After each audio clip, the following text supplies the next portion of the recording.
यह कहानी मध्य प्रदेश के इंदौर की है। शहर के नामी सिटी हार्ट हॉस्पिटल के गेट पर सुबह का अजीब नजारा था।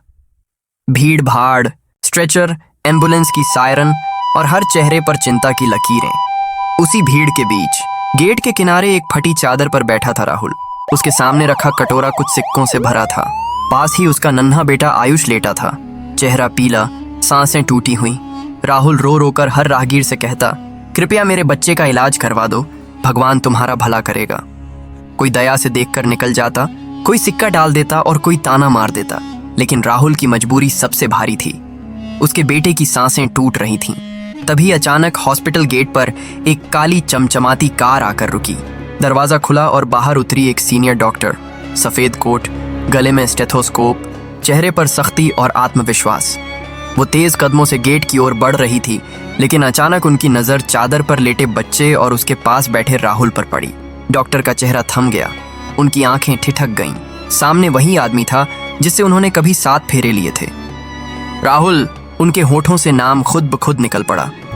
राहुल ने सिर उठाया और स्तब्ध रह गया। सामने खड़ी थी उसकी तलाकशुदा पत्नी डॉ माया। दोनों की आंखों में अतीत की झलक थी, मगर वक्त ने उन्हें अजनबी बना दिया था। राहुल ने कांपती आवाज में कहा, ये मेरा बेटा है, दूसरी शादी से। उसकी माँ अब इस दुनिया में नहीं।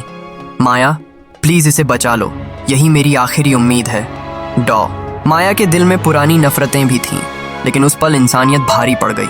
उन्होंने आदेश दिया, स्ट्रेचर लाओ, इमरजेंसी तैयार करो। नर्स और वार्ड बॉय बच्चे को अंदर ले गए।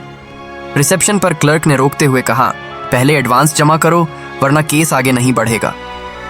राहुल ने हाथ जोड़ दिए, मेरे पास कुछ नहीं है, प्लीज मेरे बेटे को मरने मत दो। माया की आंखों में गुस्सा चमक उठा। उन्होंने सख्ती से कहा, ये मेरा केस है, पेमेंट बाद में देखना। और बच्चे के इलाज की जंग शुरू हो गई। ऑक्सीजन लेवल गिरा हुआ था, सीने में संक्रमण गहराई तक पहुंच चुका था। टीम को आदेश मिले, नेबुलाइजर, खून की जांच, एक्सरे और आईसीयू तैयार करो। राहुल दूर खड़ा देख रहा था। वही औरत जिसे उसने कभी छोड़ा था, आज उसके बेटे की जान बचाने में जुटी थी। उसके दिल में शर्म भी थी और राहत भी। घंटों की जद्दोजहद के बाद बच्चा स्थिर हुआ। माया बाहर आई, चेहरे पर थकान लेकिन हल्की सी मुस्कान। अभी खतरे से बाहर है, लेकिन अगले 24 घंटे बहुत नाजुक हैं। राहुल रो पड़ा और उनके पैर छूने लगा, मगर माया ने रोकते हुए कहा, ये मैं किसी रिश्ते की वजह से नहीं कर रही हूँ, बल्कि इसलिए क्योंकि मैं डॉक्टर भी हूँ और इंसान भी। राहुल का गला भर आया, फिर भी आज तुमने साबित कर दिया कि इंसानियत सबसे बड़ा रिश्ता होती है। लेकिन कहानी यहीं खत्म नहीं हुई। रात गहराई और अचानक आईसीयू से मशीनों की बीप गूंज उठी। बच्चे की हालत बिगड़ने लगी। डॉ माया दौड़कर अंदर पहुंची। आदेश गूंजे, जल्दी ऑक्सीजन सिलेंडर बदलो, वेंटिलेटर तैयार करो, ब्लड रिपोर्ट लाओ।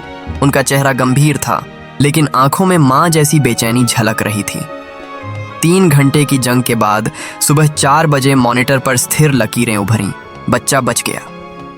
राहुल की आंखों से राहत के आंसू झरते रहे।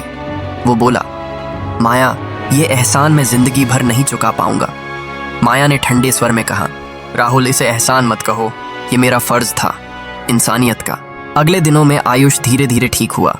डिस्चार्ज के दिन माया ने राहुल से कहा, याद रखो, बच्चा सिर्फ दवाओं से नहीं जिएगा, उसे तुम्हारे सहारे और जिम्मेदारी की भी जरूरत है। राहुल ने सिर झुकाकर वादा किया, अब यही मेरी दुनिया है, मैं इसे कभी अकेला नहीं छोड़ूंगा। बाहर सुबह की ठंडी हवा और चिड़ियों की चहचहाट में राहुल अपने बेटे को लेकर निकला। उसके दिल में सिर्फ एक संकल्प था, यही उसका भविष्य है। खिड़की से देखती माया के चेहरे पर सुकून था। अतीत की कसक अब भी थी, लेकिन संतोष भी। उन्होंने इंसानियत का सबसे बड़ा फर्ज निभाया था। अगर आपको यह वीडियो पसंद आया हो तो लाइक और सब्सक्राइब करें। टेल रूट हिंदी चैनल को और कहानी का हिस्सा बने।